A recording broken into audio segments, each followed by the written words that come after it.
Can I say something? Yeah, I of was a course. much I was a much skinnier guy in that picture you have on that. Well, I am skinnier now, so I like it goes both ways. we just transferred it over. Okay. Happy Tuesday, everyone. Thanks for being here on our new day. Thank you, Ray. I know you have one show just leads right into another. You're just a busy guy these days. Well, and then after this, if I can, I think I might actually try and get a haircut. Now, if I get a really good haircut, it might make me look a little thinner. I don't know. Yeah, I try to grow the beard to make me look thinner. So you cut it off. I try to grow it. It's just sort of a balance. I hear you.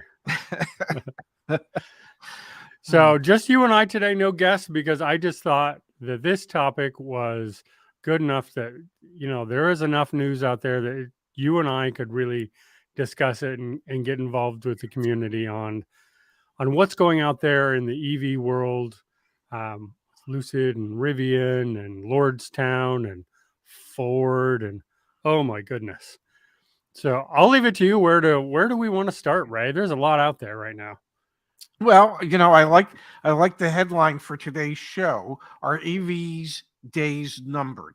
And I would suggest that I think in the long term, EVs will be here for a very, very long time. However, I do think there are some players whose days are numbered, for sure. Because there's an awful lot of startups, and it's, I say it with Zach. It ain't easy doing a startup. No. The startup we're doing at CarEdge, in no way, shape, or form requires the same amount of money as it takes to, I don't know, start an automobile manufacturing facility.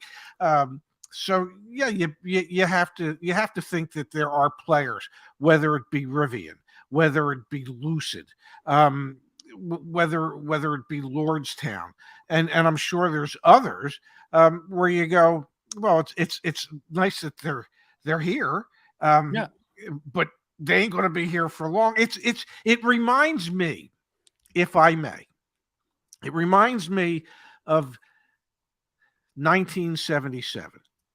Okay, and gambling passed for Atlantic City, and there were so many plans, so many hotel casinos that were going to be built.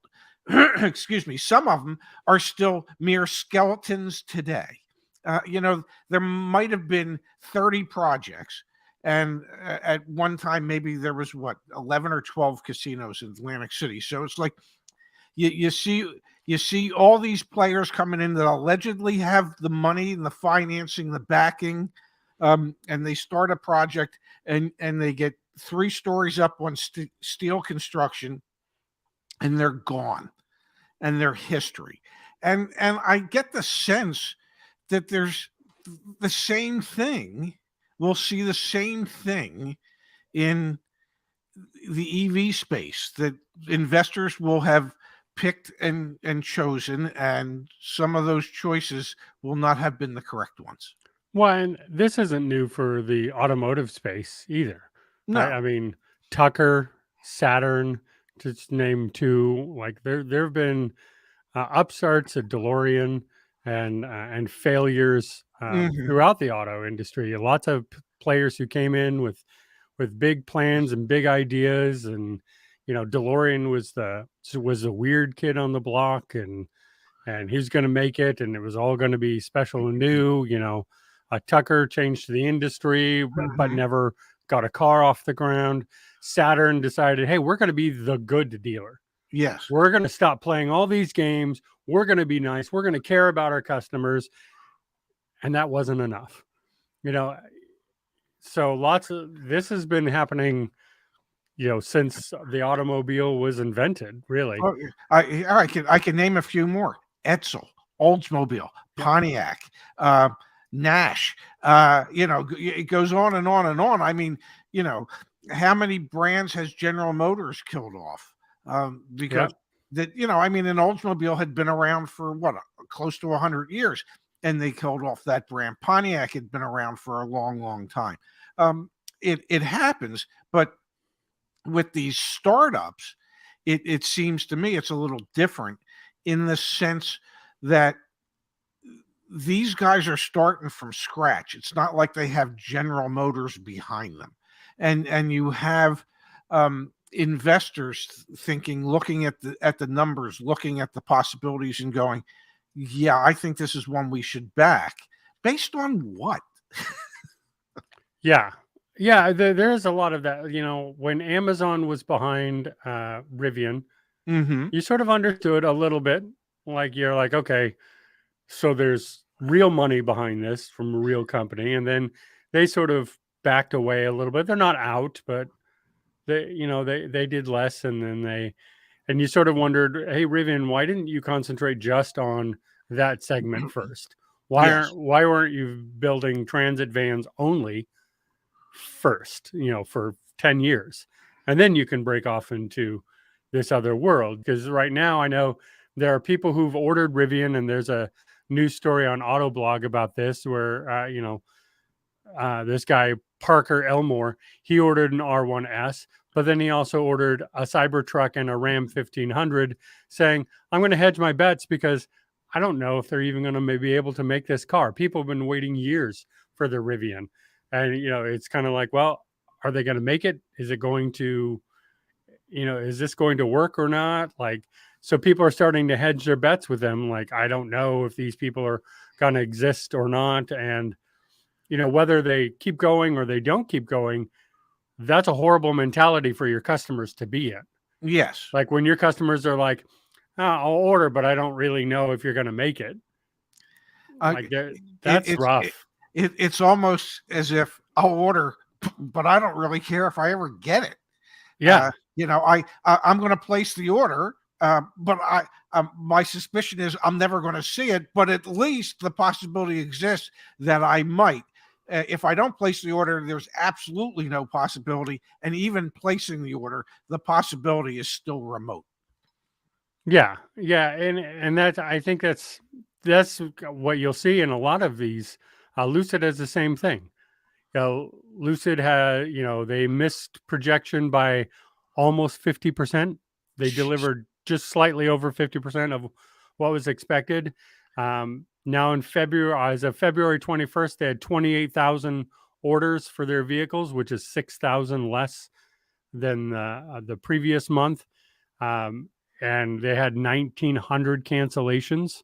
Wow. And mind you, their target was only 7,180 vehicles in the first place. That's all they intended to produce in 2023 was 7,000 vehicles.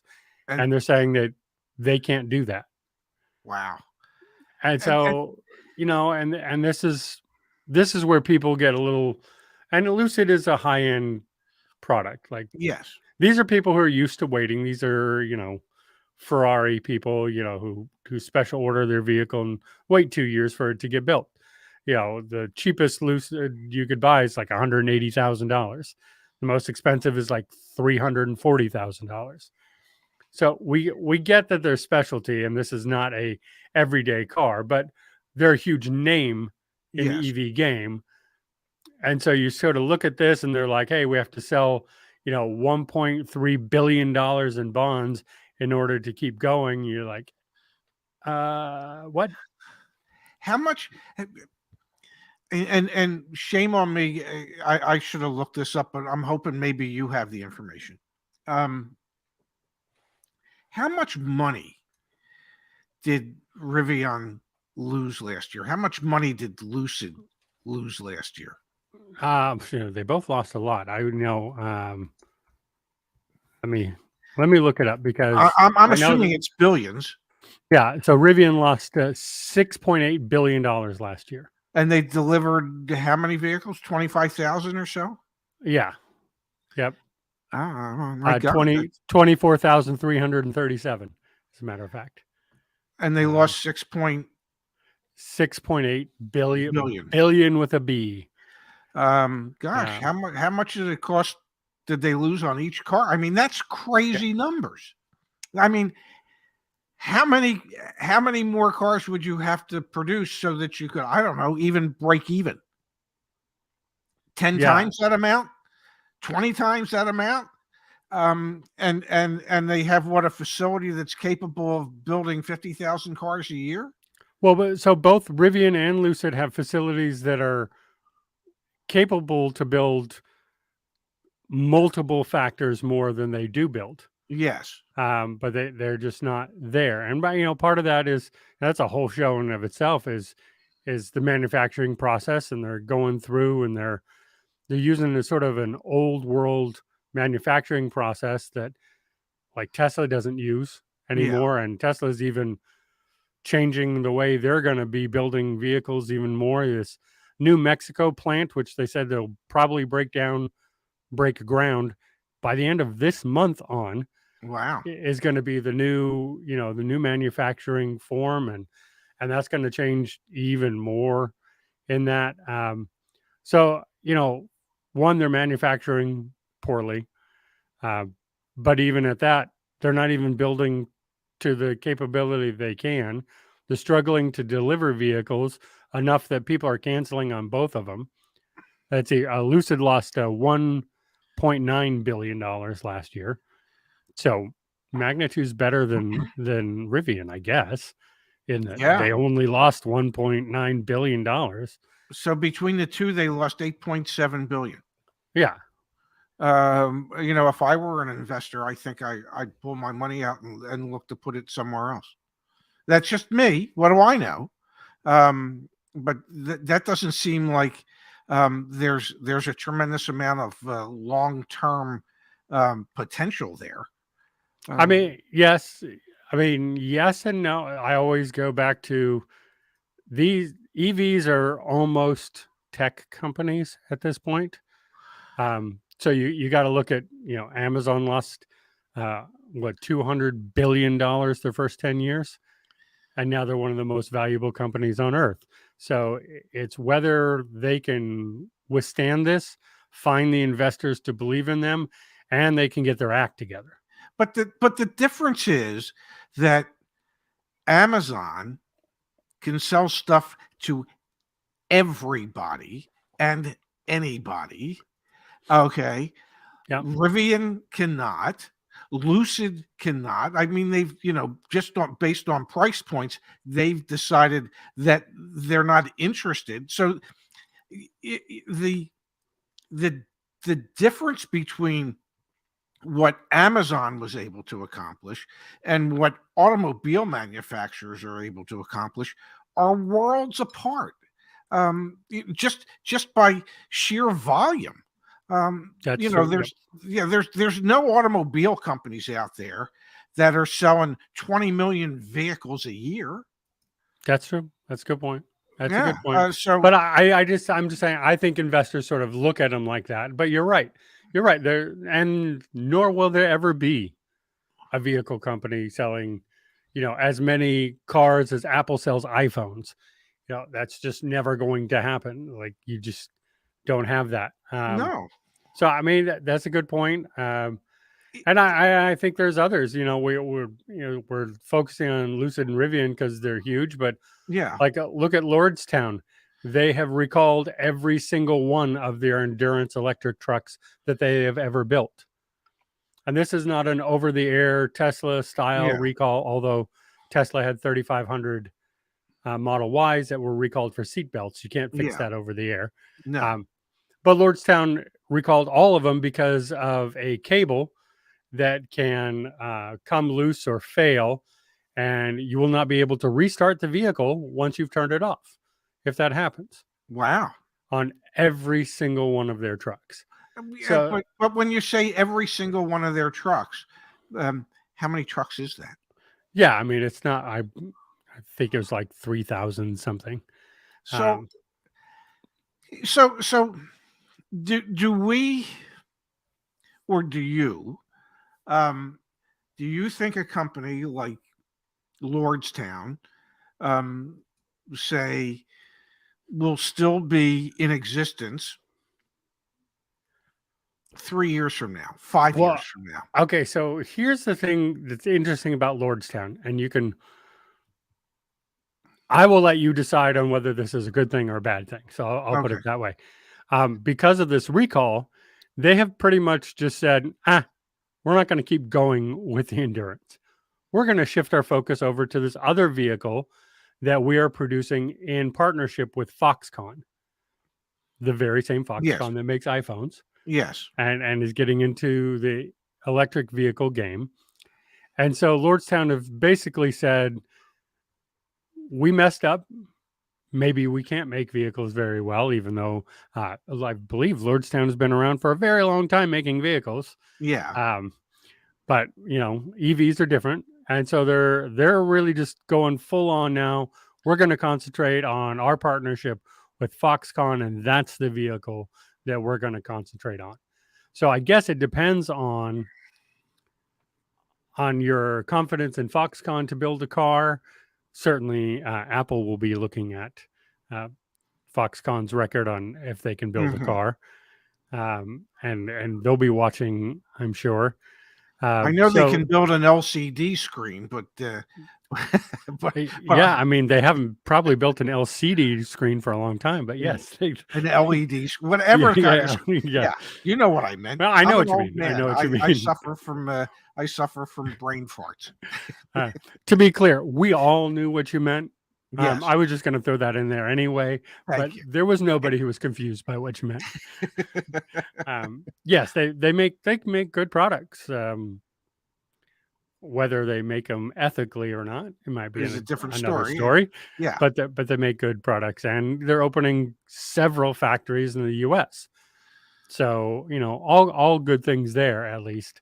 But yeah, I mean, so it's, for me, are these companies able to pivot? That was been Tesla's crowning achievement this entire time, is okay, we tried this. That wasn't as effective as we wanted to be, so we're going to go over here and do this. Lots of comments here in Tesla build quality. They don't really have that problem anymore, but they certainly had that in the beginning, and that is sort of their reputation now. And they've never really addressed it. They're just fixing the build quality, and most reviews of 2022, 2023 Teslas are, the build quality is completely changed, and it's great now. And a part of that is just Tesla just quietly pivots and moves and changes things. Investor Day, something that everyone said was boring and they didn't release anything and blah, blah, blah. But nobody really paid attention to was Tesla going, hey, we're not going to make 12-volt vehicles anymore. We're not going to use 12-volt batteries. Once the Cybertruck and Forward comes out, we're going to use 48-volt. And everyone else in the industry should get on with us, because you won't need these giant cables like the Endurance has that fail if you're using a 48-volt battery instead of a 12-volt battery. So again, Tesla's going to completely change and revolutionize the industry, and they do it sort of in a one-off line in a presentation and then just move forward. And it's how many of these companies are willing to do that. You got Toyota, sure. Yeah. They're the kings of pivot and change and watch and learn. And okay, we're gonna come out, 5 years after everybody else, but when we come out, it's going to be perfect. So on December 31st, 2029, going into the new decade, January 1st, 2030. You expect Lordstown to be around? I don't. Do you? I think if their partnership with Foxconn works out, I expect them to be a bigger name in the industry. And I say that with all confidence in Foxconn and less confidence in Lordstown. And I say that because Foxconn they have 4 partnerships coming out right now, and this is their moment to make or break it in the industry. So I think they're going to be putting everything they have to prove that they can make these vehicles. And that is going to be super important to them because they want to be the number one manufacturer of EVs. They just want everyone to contract through them and they'll build them. Justice, I want to be 6 foot tall. Okay. I'm 5'6" on a good day. Okay. Anybody can want whatever they want. Whether or not they can make it happen is another thing. You know, they build great LEDs, build great screens, play to your strength. Okay. You don't necessarily have to expand into building EVs. So my bet is Lordstown will be out of business long before December 31st, 2029. I would not be surprised if at a certain point Lucid pulls the plug. You can't continue producing so few vehicles and losing so much money on those vehicles that can't go on forever. Okay, and I would have questions about Rivian. Now, you know, and the reason I have questions is because all of your legacy manufacturers in the United States and in Europe are getting heavily involved in EVs, because they foresee it as the future. I mean, we're talking about all these manufacturers having committed like $500 billion towards EV production. So there's too many experienced legacy manufacturers that exist that will be able to produce electric vehicles that will make it more difficult than ever for startups like Rivian, Lordstown, Lucid to remain viable players in the industry, at least in my opinion. Well, and you're saying the very same thing that the president of Lucid said. There's a lot more competition than a year ago, he says. A lot more EVs becoming available at lower price points than Lucid Air vehicles. Okay. Yes, but like saying there's more competition, well, Tesla's outselling all of that competition. So I think it's somewhat disingenuous for some of these car makers to say, well, we're struggling because there's more competition. Like, oh, well, then you need to do better than that. But do you think they're going to fail, or do you think someone's going to buy them out? First of all, I want to say I think they're struggling, and it has nothing to do with the fact that there's more competition. I think they're struggling because it is harder than they had ever imagined to create a automobile manufacturing facility and company from scratch. Okay, it's just, we've seen it in the past. It's much harder to do.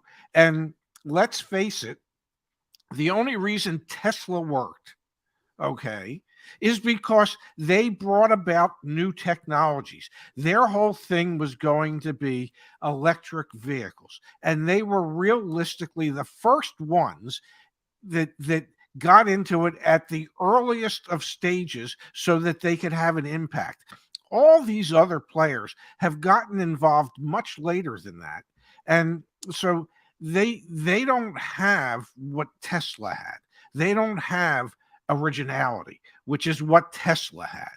And so yeah, I agree. I don't think they're pivoting like Tesla did. Yeah, and so I don't think it's the competition as much as it is they underestimated what it actually takes in order to be able to do this. Well, and I think part of that, you know, to your point is, I think there's some rigidity in thinking, and I think there's some rigidity in the OEMs thinking too.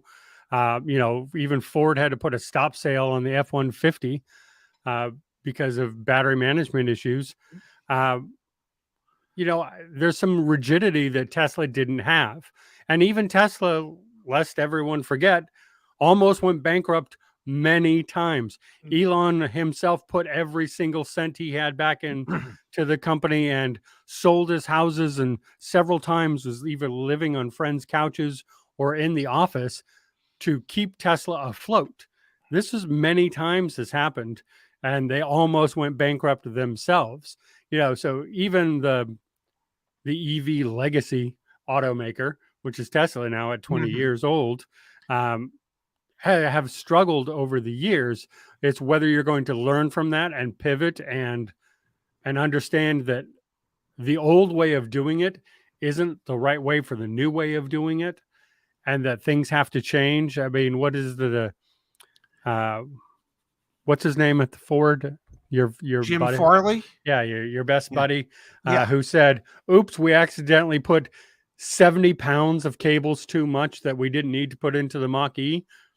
Like, really, your engineers didn't catch that? Like, I get Jim Farley didn't catch that, Yeah. but like your engineers didn't catch that you had, whatever was a 300 yards and 70 pounds too much of cables that you didn't need in this vehicle. Like, 70 pounds is a really big deal.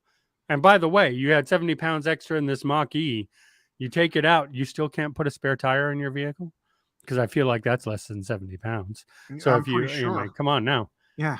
And now Ford is finally getting onto the LFP battery bandwagon and saying, hey, we're going to split how we do our batteries. And, Mhm. for the local ones, we're going to do the LFP batteries. And for the ones that you need more range, we'll do the standard that's going to go away here in the next 5 years, cobalt batteries. And, I think all that's out there, and it's going to be whoever survives. I agree. I don't think EVs are going anywhere, but those who survive this, including legacy automakers, need to catch up to the advances in not just, hey, this isn't an internal combustion engine, but advancements in production and manufacturing. Mhm. Even Tesla struggles with that. They say, their Germany plant went online with the new paint center, which has paint unlike anywhere else in the world.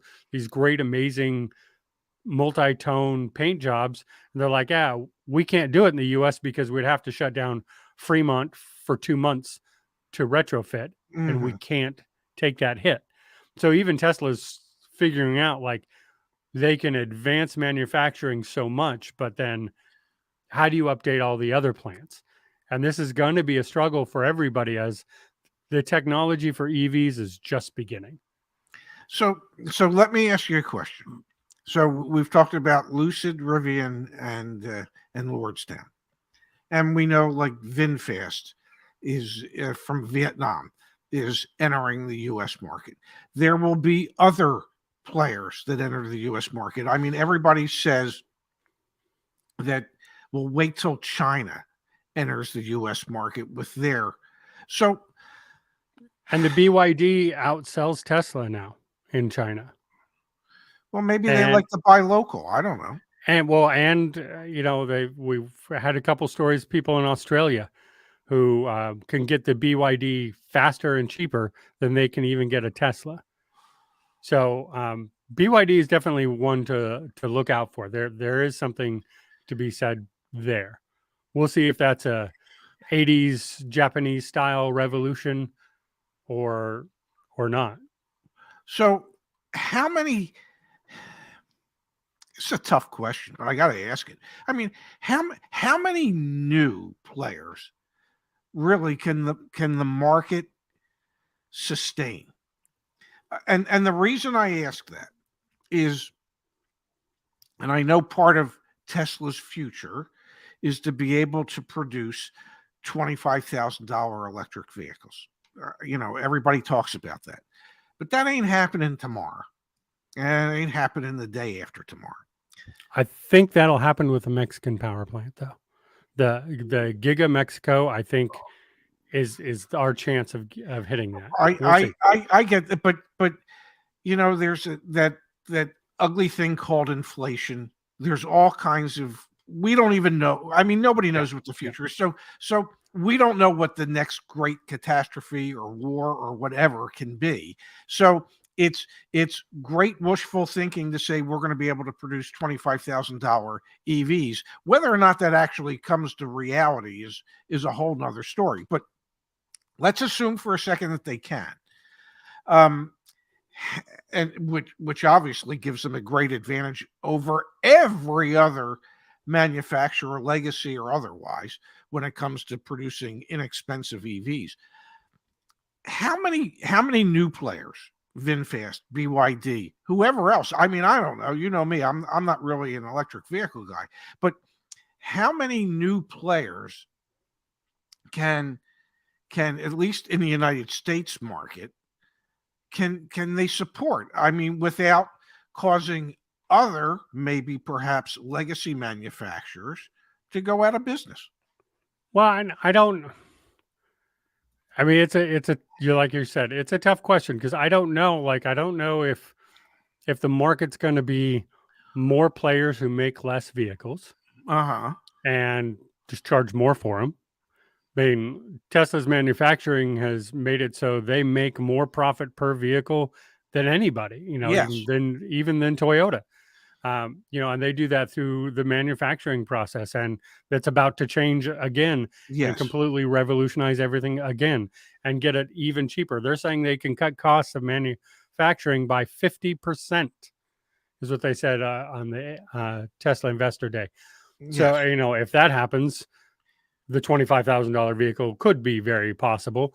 But either way, like Even you if said, it's we only, don't know what inflation is going to be. yeah, Even Powell apparently doesn't know what and even inflation if is going it's to be. even if it only saves 25%, Yeah. it's still a significant saving. Yeah. Yeah. When you're already making the most per vehicle than anybody and you cut costs by 25% more. Yes. And Tesla just lowered the cost of the Model S and X. They Yes. just dropped those by 8 and 9%. So, at least they're a manufacturer willing to do that. Now, if everybody else, I don't know where all these OEMs come through. Ford is saying they lose money on every EV. Yes. Obviously, you can't do that. I mean, and clearly we ran through the numbers. So does Lucid. So Yeah. does Rivian. Yeah. So That's you not can. unique It's to just for Ford. how long? Yeah. Like, how long can you lose money before you? And Tesla lost money for over a decade. Yes. Actually, almost 2 decades, honestly. They've only recently become super profitable. But, until maybe 3-4 years ago, they lost money on everything too. Yeah. And we could say they built out a charging network that now everyone is envious of with that money too. But, there's a lot of investment up in this. I don't know where that comes from. A lot of these automakers like VinFast and BYD literally have governments behind them investing them. So, I know in America that's a no, and that's a never here, and government can't give money. But where our manufacturers are competing with the Vietnamese government, the Chinese government, Yes. and all the money that they want to pump into these to support their economies and grow their countries and everything else. So the competition is changing out there for sure. Lest we forget, though, that Toyota and Honda were backed by the Japanese government in the beginning too. Yes. So, I mean, that's not new. Whether BYD can come in like Toyota did, I know he said not in this political climate here in the chat earlier, but I don't know about you, Ray, but I remember the 80s, and I remember a movie called Gung Ho with Michael Keaton that spelled out the anti-Japanese moving in and coming over and taking over your car factory, and no, and it's all American. And then so I'm just saying that things can change and political environments change and thoughts and perceptions change. And if BYD decides that they want to come in, then they probably can. And we had another comment in here to remind people that people like BYD, they don't need the United States. They have China, they have India, they have Russia, they have Europe, who doesn't have the same issues, and they don't necessarily need to come over here. They can make all their money in other countries and beat out U.S. manufacturers. So I'll tell you the other thing that'll change. It'll be the amount of dollars that gets passed through to politicians, so that Yeah. the political environment will welcome them as opposed to shunning them. So yeah, that's more than anything. That's what changes. As somebody once said, "Money talks and BS walks."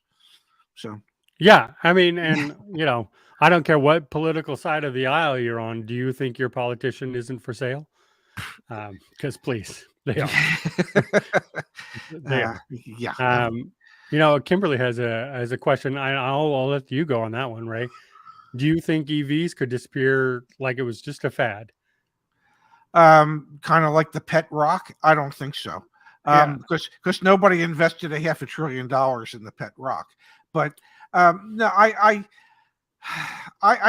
don't foresee it as a fad. I don't necessarily think that it might be the end all be all that we'd like to think it might be. Could there be other things that come along 10, 20, 30, 40 years from now that make um, EVs less desirable than what people had thought they would be? Kind of like what's happening to ICE vehicles. I don't think if it's a fad, I think it'll be a long-term fad. Yeah, and I have heard that. I brought that one up because we hear this in chat all day, every day on every channel we have, even when we're not talking about EVs. I hear this comment all the time. I'm never sure where it comes from, but Yeah, um, it's a fad like television and the smartphone.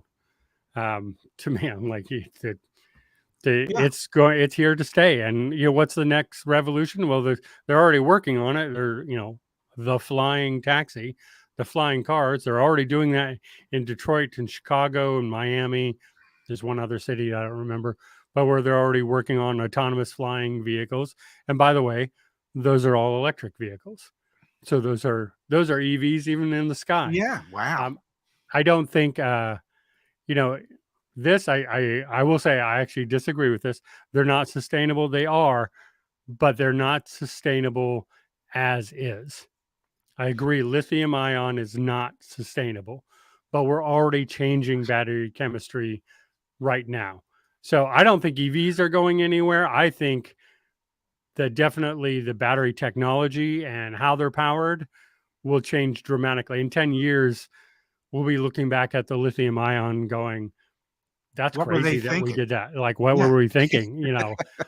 Even your phone won't be lithium ion anymore at that point. So battery chemistry changes it all. I don't think this is going anywhere. It's just going to go full bore straight ahead.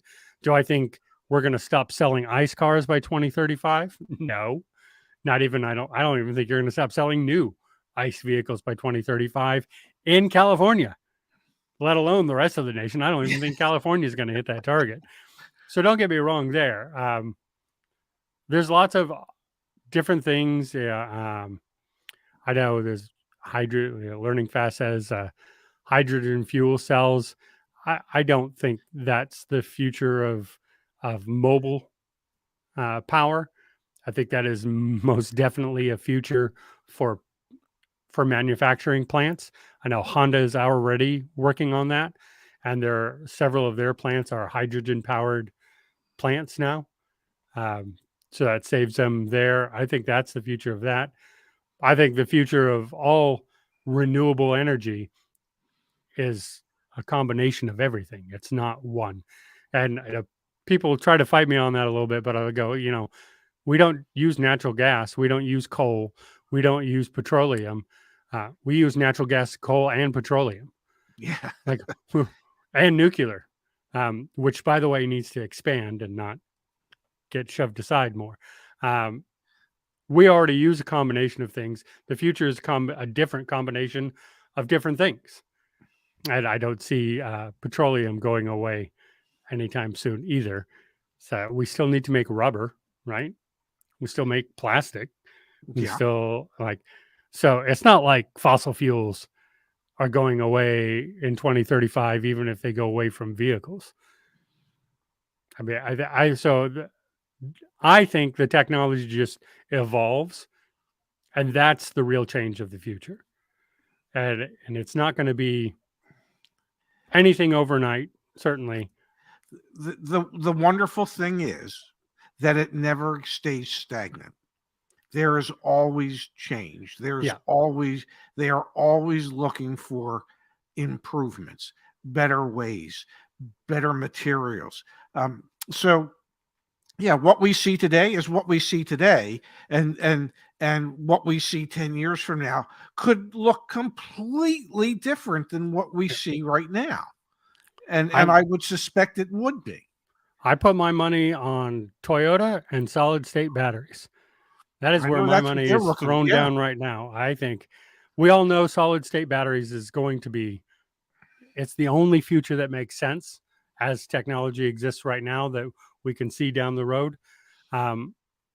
It solves most of the problems, including thermal runaway, charging speeds, all this. So, and if someone's going to do it, Toyota's already working on it. And has been. And has been. So I think I definitely see that's probably where I'd lay my money on in 10 years is solid state batteries and Toyota leading the way there.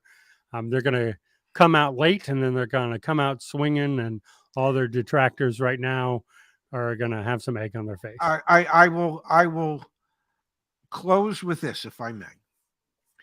You know, 3-row SUVs had been around for a while. And Acura, I guess it was in the early 2000s, came out with the MDX, which was extremely popular. And I'll never forget one of the execs, the way they put it. He said, if you're going to come to the dance late, you better bring a really good looking date.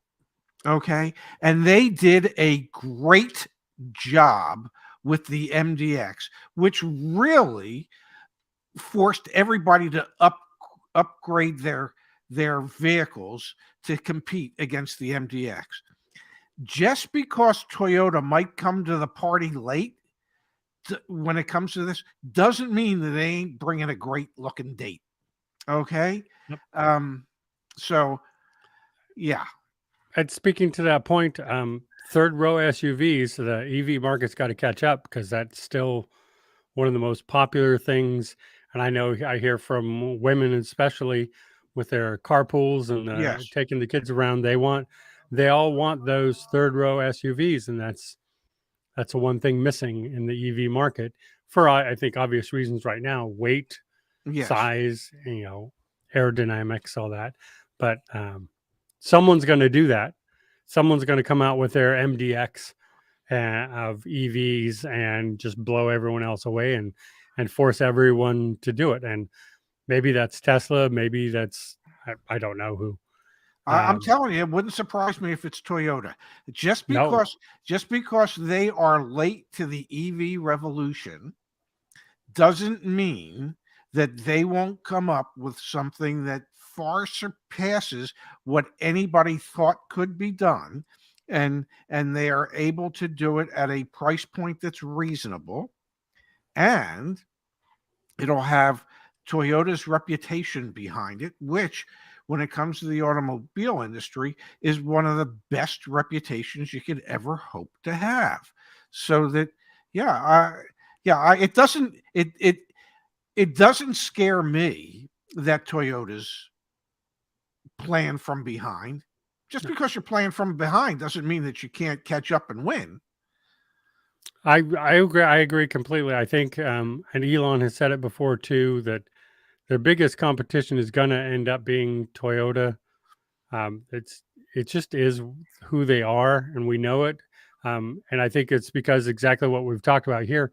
Toyota's willing to watch, learn, and pivot, and they'll pivot fast. And they'll come out and they'll just come out with the perfected version. It's a lot like what Apple does. Are they late to the game with a lot of features? Yeah, Apple's late to the game on a lot of features. But when they come out, that feature's perfected. It's easy to use. And people just clamor after it. Toyota's going to be the same thing, in my opinion. Yeah. That they're going to come late, but then when they hit, they're going to hit hard. And even Tesla's going to be like, okay, hold on. and they're going to have to pivot and react to what these guys are doing. I mean, that's my opinion. I agree. I don't think EVs are going anywhere. I think some EV manufacturers may not make it. I think we agree. Yeah, and Yeah. you know, in 10 years, you may go, "Hey, do you remember Lucid? Yeah. That was crazy, right? Yeah. How did Yeah. they think they were going to be $180,000 to $300,000 car company? Yeah. How did they think that was going to work?" 40 years from now, when a Lucid shows up at Barrett Jackson, you'll be amazed at what it goes through the sale for. Yeah, yeah. It's like, oh, I'd pay $7 million for a Lucid. You'd be like, oh, okay, crazy. Oh Lord. Well, I got we've hit our time yet again. We surpassed our time. Yeah. We do every time. We do it every time. I'm horrible at enforcing times, folks. That's the thing I got to work on. Well, why don't we just say that the show starts at 12:45 and its runtime is open ended? Yeah. Well, so to that point, I think tomorrow is going to run long. Based on history. Based on history, and we have two special guests tomorrow where we are going to discuss whether, and this is the term that everyone loves to throw around, so I'm using it, do EVs have a soul? Wow. We got a lot of muscle heads out there, and I don't use that derogatory at all. Yeah. Not at all. If you gave me a choice between a Model S and a 67 fastback Shelby, I would take the 67 fastback Shelby. So I don't use a derogatory, but we got a lot of muscleheads out there saying EVs have no soul. I want a car that I can feel and power through and all that. So we'll be taking that on tomorrow with both Phil and Mario. Okay. Well, I'm looking forward to it. Yeah, me too. I think I'm going to be the odd man out here, but we'll see. See how to go. It's going to be 3 against 1, folks. So tune in and help me out in the chats. I'm looking forward to that, but I can guarantee you that argument's going to go long. Yeah, I'm pretty sure. Thank you, Justice. Today was really a lot of fun. Thank you. Yeah, everyone have a good day. Thanks for being here. See you all tomorrow. Absolutely.